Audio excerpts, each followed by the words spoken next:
Hey everyone, Josh Willard here for video number 2. Me and my buddy Mario are going to talk today a little bit about anxiety, right?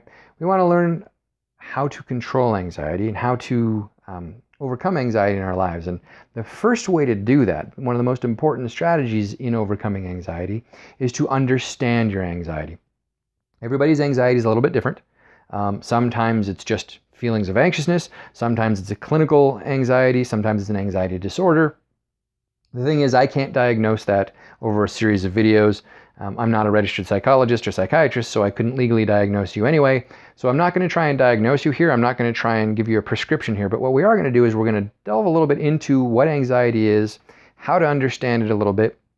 And then over the next few days, I'm going to give you some tools for how to deal with it and how to help make your life better and stronger, even with anxiety in your life. Okay? So, think about anxiety. Your anxiety is unique to you. We need to get to know it. You've heard the expression, keep your friends close and your enemies closer. That's what we're going to do with your anxiety today. So the thing you need to know is that you are unique. You have your own unique personality, and just like you having your own unique personality, your anxiety is unique. It's unique to you. It has its own personality, similar to yours. It's not necessarily going to be the same as yours, but it has a personality. We'll get into that in a few minutes. But when you're trying to figure out somebody's personality, when you're trying to figure out how somebody works, how somebody thinks, one of the best ways to do that is to look at their family. Look at the people that they grew up with, the people they were raised with, the people they interact with on a regular basis. Okay, so let's do that with anxiety. Who is anxiety's family? Well, anxiety's closest family member is fear. Fear and anxiety are both psychological and emotional responses to threats, right? They're designed to keep us alive. They're part of our system that we have built into our brains and our physiology, designed to help us avoid harm. So actually, anxiety and fear can both be healthy. They can both keep us alive. Challenge is anxiety sometimes overfires or misfires, and that's where we get into anxiety disorders.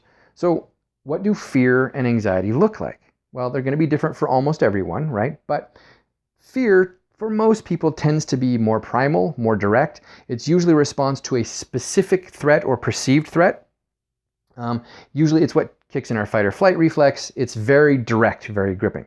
Anxiety, on the other hand, tends to be more diffuse, a little bit more random, for example. Anxiety is more of a feeling that there's an impending doom, but we're not sure about what.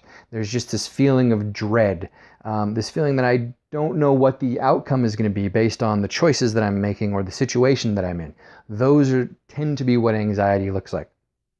And while people generally have certain types of personalities that you can sort of say about people, well, they're this type of personality or that type of personality. You've heard of type A personalities. You've heard of blue, red, green personalities, different types of personality categorizing, right? They don't fit specifically perfectly for everyone. They never will. But they work for us to sort of figure out kind of what drives people. Well, same thing can be done with anxiety. So I've come up with 6 different names of 6 different personality types for anxiety. So your anxiety personality type might be the non-committal, right? Non-committal anxiety is just a general floating anxiety, feelings of upset about everything and nothing all sort of at once, right? So that's your non-committal anxiety personality type. The opposite of that is the obsessive personality type. The obsessive anxiety personality type is always recurring. There's certain thoughts that are always coming back or certain memories that are always coming back that you're getting anxious about that one thing that comes back over and over again, okay?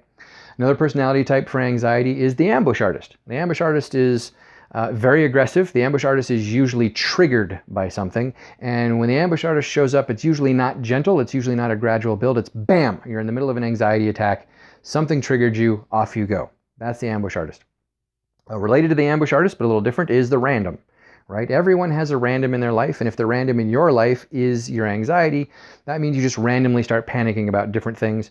You're not sure what. There's not necessarily a connection between any of them. You just start getting anxious. Okay? Another personality style is the midnight caller. This is the one that shows up in the middle of the night, gives you insomnia, has you worried about whatever's coming up the next morning or the next day, or just something at random that you think you've missed and you can't sleep until you figure it out. Okay? And last is the dude. I refer to the dude as that brain fog, that time when you feel like you're trying to think through smoke or through molasses. You just can't quite come up with the memories that you need to come up with, the stuff that you need to know. It's just not coming to you. You feel out of control, and that makes you anxious. So those are different personality styles that may or may not fit your anxiety, but If they do, great. The thing that you need to remember is no matter what the personality style is of your anxiety, all of those personalities have one thing in common. They're trying to help you. Your anxiety is actually trying to help you. And I know it feels weird. That's not how it feels. It feels like it's the most difficult and damaging thing that you have to deal with in your life. But the fact of the matter is it's trying to help you. And we'll get more into how that works tomorrow, okay? What you need to know right now about your anxiety and about the fact that it's trying to help you is this. If you have anxiety, if you're suffering from and struggling with anxiety, understand this. It doesn't mean you're a bad person. It doesn't mean you're being punished. It doesn't mean you're crazy or broken. And it doesn't mean that you're alone.